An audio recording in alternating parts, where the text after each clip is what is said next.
Colorado firefighters now battle 5 wildfires, including a new blaze outside of DIA. Phil Lindemann, Krystal, 93 News. First, fire crews are still on site at the Buffalo Fire above Wilderness and Mesa Cortina, working with helicopters to douse hotspots and contain the fire as winds pick up.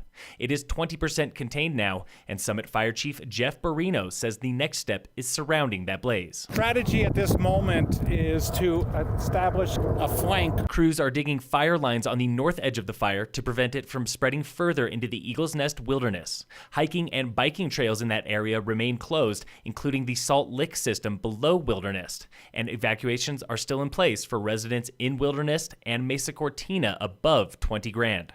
All residents below that street are in pre-evacuation still. Officials say they are looking for every opportunity to lift evacuations. Stay tuned to Krystal 93 for the latest information.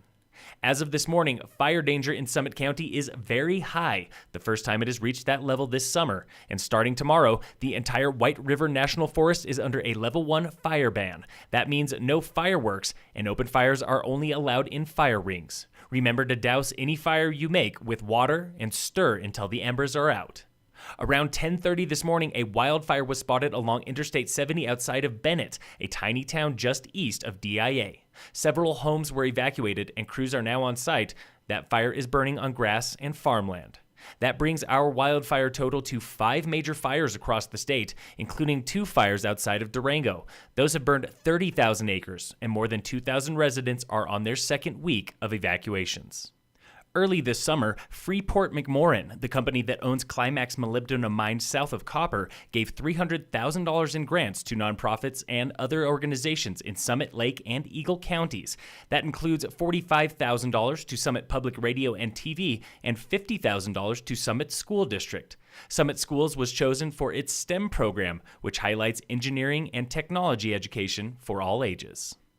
Starting tomorrow, the Keystone Bike Park is open from top to bottom with service on the gondola only. And tonight at the bike park is the very first free Thursday night downhill dash race of the summer. Riders are timed enduro style on Bluegrass and Sleepy Hollow trails.